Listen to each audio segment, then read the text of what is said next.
Ma tasse est vide, mais je fais quand même semblant de boire. Pour le folklore, pour le style.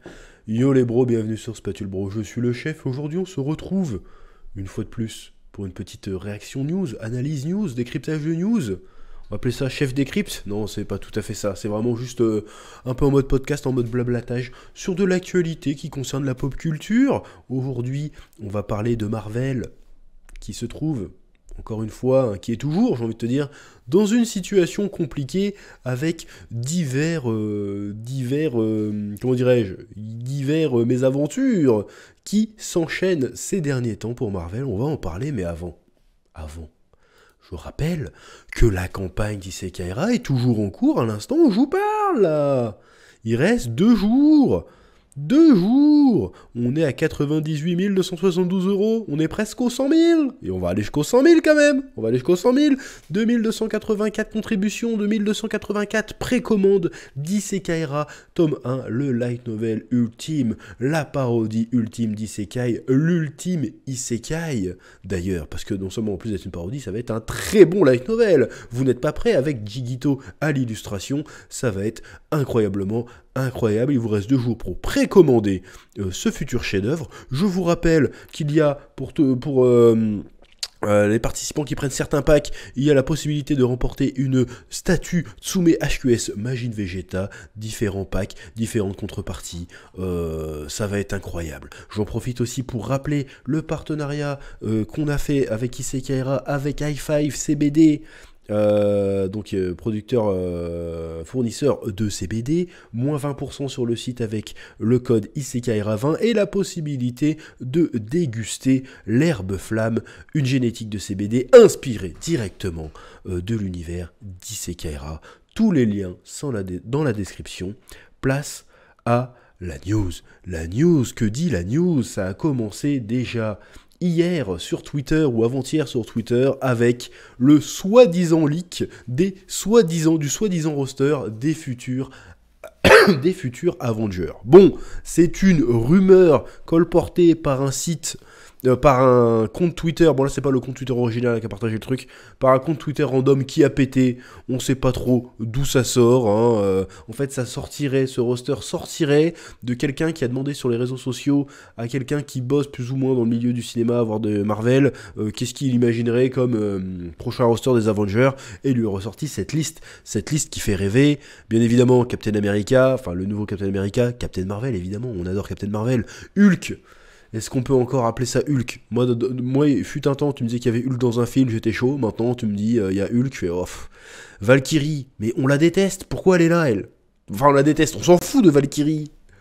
Qui s'est dit, j'adore la Valkyrie dans la MCU? Absolument personne. Wong, alors Wong, à la limite, oui. Wong, le personnage est très sympathique. Ant-Man, on s'en fout d'Ant-Man. La guêpe, on s'en fout de la guêpe. Elle, je sais même plus comment elle s'appelle. Qui a vu Shang-Chi? Personne. Bon, Shang-Chi, on s'en souvient. Et She-Hulk. She-Hulk, sans déconner. Bon, je pense que c'est des grosses conneries. Mais ça illustre quelque chose. C'est cette rumeur de casting, même si elle est complètement fausse probablement, c'est la réaction à cette illustration, à cette rumeur, qui sont hilarantes. Je vous invite à aller voir, je vais mettre les liens dans la description. On s'en paye une bonne tranche, on rigole. Ça montre quoi? Ça montre que Marvel n'est plus à son prime, n'est plus en odeur de sainteté auprès de l'audience. Ça montre comment dirais-je, que les gens sont fâchés avec Marvel et qu'il n'y en a peut-être pas plus grand chose à proposer depuis Endgame, ce qui définitivement, plus les années passent, porte bien son nom. Voilà, les gens ne sont pas excités par ce casting. Et pourtant, quand tu regardes, c'est l'essentiel des personnages qui restent dans le MCU. C'est l'essentiel des personnages. Là, ils ont pas mis de Doctor Strange, ils ont mis Wong, ce qui est logique, parce que Wong est le nouveau sorcier suprême dans l'univers de Marvel. Donc ils ont mis Wong, pas de Spider-Man. Mais en vrai, il en reste que ça, il reste que Doctor Strange et Spider-Man. Black Panther, c'est mort, c'est le cas de le dire. Black Panther, c'est mort. Thor, a priori, maintenant il a une fille à l'autre bout de la galaxie, on s'en fout, les gardiens n'existent plus non plus. Qu'est-ce qu'il leur reste? Il leur reste Captain Marvel, qui a enchaîné un des plus gros succès et un des plus gros bids du MCU. Le Captain America noir dans une série qui sort d'une série que pas grand monde a regardé finalement. Shang-Chi, on s'en bat les steaks. Ant-Man, c'est un four aussi. Et She-Hulk, n'en parlons pas. Voilà, donc que des personnages, en fait, des personnages, on les déteste. Alors qu'avant, on les kiffait. Tu nous mettais la première équipe, tout le monde kiffait tous les personnages. Bon, t'avais des préférés, bien évidemment. T'en avais peut-être que t'aimais un peu moins, mais t'en détestais aucun. Là, on les déteste tous. On les déteste tous, et apparemment, je suis pas le seul. Hein? Donc déjà, ça prouve qu'il y a une déconnexion.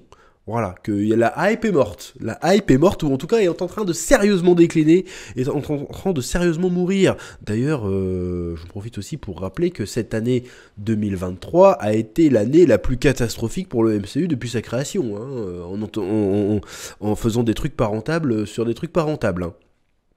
Et ça continue, hein, parce qu'en plus, il y a eu la crise des... Comment dirais-je ? Il y a eu la crise des scénaristes et tout ça, il y a plein de projets qui patinent, il y a Echo qui vont le drop en un seul coup, alors que traditionnellement ils mettent des épisodes par semaine. Les rumeurs disent qu'il va être drop, ce mois-ci d'ailleurs, en 6 épisodes directement, parce que c'était tellement mauvais qu'ils se sont dit, bon de toute façon ça va bider, parce que c'est de la daube, et que le personnage est pas intéressant. Alors après les trailers étaient plutôt engageants, qu'on a vu, mais... Bon, faut se méfier des trailers, hein. Encore une fois, le personnage d'Echo est pas intéressant de base, hein, et surtout qu'ils l'ont transformé le personnage. À la base, c'est juste une ninja de la main, il me semble, qui est sourde et muette. Là, ils ont rajouté une jambe de bois, ils en ont fait une amérindienne, et puis ils ont filé des super pouvoirs en rapport avec les esprits ancestraux, machin. Tu dis, bon, on s'en bat les steaks, en fait, de ce personnage, qu'est-ce qu'il fout là? Les autres projets qu'ils ont à vendre, c'est Ironheart, qu'on a vu dans Wakanda Forever, qui a bidé Wakanda Forever. On s'en bat les couilles d'Ironheart, Riri Williams, une afro-américaine qui fabrique une armure d'Iron Man dans son garage. On s'en fout, ça a l'air nul. Agatha Harkness, qui a une série alors qu'elle a 5 minutes d'apparition dans WandaVision et une chanson un peu catchy, ils se disent on va faire une série sur elle. Tout le monde s'en fout, le projet est tellement trop bien que ça fait 3 ou 4 fois qu'ils changent de nom. Donc on s'en fiche. Donc ils ont plus rien à nous vendre en fait. Les Éternels, ça a bidé. Les X-Men, ils sont censés les mettre. On va voir comment ils vont nous les mettre. Ça sent pas bon. Bon, il y a d'autres projets en cours, notamment le projet que personne n'attend non plus, qui s'appelle The Thunderbolt, qui est un peu le Suicide Squad de Marvel. Hein. C'est-à-dire qu'on prend des méchants, on les menace de les faire exploser, ou de leur filer une réduction de peine si ils font des missions pour le gouvernement. Bon... problème, c'est que ce film a perdu l'une de ses stars, qui devait être Stephen Yeun, qui est l'interprète de Glenn dans The Walking Dead, hein, c'est le rôle qu'il a fait péter, qui est un acteur plus ou moins sympathique, hein, dont j'ai rien contre lui, bon, qui ressemble pas du tout à Sentry, hein, je sais pas si on voit le personnage, j'ai pas d'image du personnage de Sentry, mais Sentry, en fait, t'imagines, c'est Superman mais blond, quoi. Sentry. Donc le problème c'est qu'il ressemblait pas à Sentry. Tu prends un mec de 2 mètres, bon tu prends Chris Hemsworth, tu le fais kiffer 2 mètres, tu lui mets un juste au corps jaune, c'est bon, t'as Sentry en fait. Voilà. Et là ils ont casté Stephen Yeun, donc un acteur bon asiatique, pas spécialement costaud, pas spécialement charismatique non plus, pour interpréter un Superman à moitié psychopathe. Bon, j'ai envie de dire pourquoi pas, why not, mais force est de constater que cette grosse annonce, le Stephen Yeun quitte le projet, et il quitte le projet, pardon, depuis tout à l'heure je montre les images, mais c'était pas l'écran, il quitte le projet pour des raisons de planning a priori, parce qu'en fait, tous les projets à Hollywood ont été décalés, retardés, à cause de la grève des scénaristes. Et donc ça c'est l'excuse officielle pour dire que vas-y je quitte le projet parce que j'ai plus le temps, je suis engagé sur d'autres projets. Bon, normalement quand t'es engagé quand même chez Marvel, fut quelques années, t'es comédien, t'as un rôle chez Marvel, a priori ça devient ta priorité. Parce que là Marvel ça peut faire péter ta carrière. Enfin ça pouvait faire péter ta carrière. Aujourd'hui c'est plus le cas, hein, visiblement, parce que le gars a dit oh je préfère faire d'autres projets plus indépendants plutôt que d'aller chez Marvel. Bon alors soit c'est ça, et c'est vraiment un problème d'emploi du temps, soit c'est que le gars il a lu le script, il a fait le projet, il pue la merde, vas-y je me casse. Voilà. Il y a des rumeurs qui partent là-dessus. Est-ce que c'est une rumeur qui vient ex nihilo comme ça, ou est-ce que c'est basé sur des trucs fiables, je ne sais pas. Mais en tout cas ça met un petit plomb dans l'aile à un projet qui de base n'emballait pas grand monde, hein, parce que quand on voit le roster des Thunderbolts, on va aller voir ça, le roster des Thunderbolts, je rappelle quand même que c'est pas un truc de fou, hein. Attends, Thunderbolt, le film. On va aller voir le roster des Thunderbolts, hein, ils vont pas du rêve. Hop, voilà. J'ouvre l'image des Thunderbolts. Non, attends, allez, je suis un mongol, je sais pas ouvrir les trucs. Hop. Je vous montre la tronche des Thunderbolts, s'il te plaît. La Thunderbolt, l'équipe, c'est cette meuf-là qu'on n'arrête pas de voir dans les scènes post-génériques des dernières séries du MCU, là, qui est Valentina, je sais pas quoi, là, qui est normalement une meuf d'Hydra. Ghost, qui apparemment ne sera plus dans le roster final. L'espèce de super soldat russe qu'on voit dans Black Widow, que pas grand monde a regardé. La sœur de Black Widow, encore une fois, que pas grand monde a vu. Bucky, le US agent, qui, pareil... qui est issu d'une série que personne n'a regardé, et comment il s'appelle, le maître de corvée, Taskmaster, qui n'est plus vraiment Taskmaster parce que il a été transformé en gonzesse dans le film Black Widow. Encore une fois, Black Widow qui n'a pas marqué les esprits, que pas grand monde a vu. Donc ils nous font une équipe avec que des super soldats, des mecs qui ont exactement les mêmes capacités, les mêmes pouvoirs, s'ils ont des pouvoirs. L'équipe de base ne vend pas du rêve, surtout qu'on veut les faire affronter Sentry, qui est un des êtres les plus puissants de l'univers Marvel, qui est l'équivalent de Superman dans l'univers Marvel. Tu te dis, tu vas nous vendre une histoire comme ça, sans impliquer les vrais Avengers. Même les vrais Avengers, c'est pas sûr qu'ils aient le dessus sur lui, et tu nous balances le fond de tiroir des personnages dont on s'en bat les steaks. Donc déjà, le projet ne vend pas du rêve, et en plus, il perd l'une de ses stars, donc c'est pas fou. Évidemment, il y a aussi le cas Jonathan Major, qui s'est été condamné pour avoir agressé sa petite amie, donc qui a été viré dans la foulée du MCU, ce qui est bien normal. D'ailleurs, je mets ça au crédit de Marvel d'avoir attendu le verdict avant de prendre une décision, hein, ce que Warner n'avait pas fait dans le cas de Johnny Depp, et ça leur est retombé sur le coin de la gueule, et c'est bien fait pour eux. Voilà, là ils ont attendu, il y a eu un jugement, le gars a été coupable, voilà, le gars est problématique, comme on dit, donc ils ont dit, il veut plus rien avoir à faire avec ce mec-là, donc ils le virent. Là, ok, c'est propre, c'est correct, je dis ok.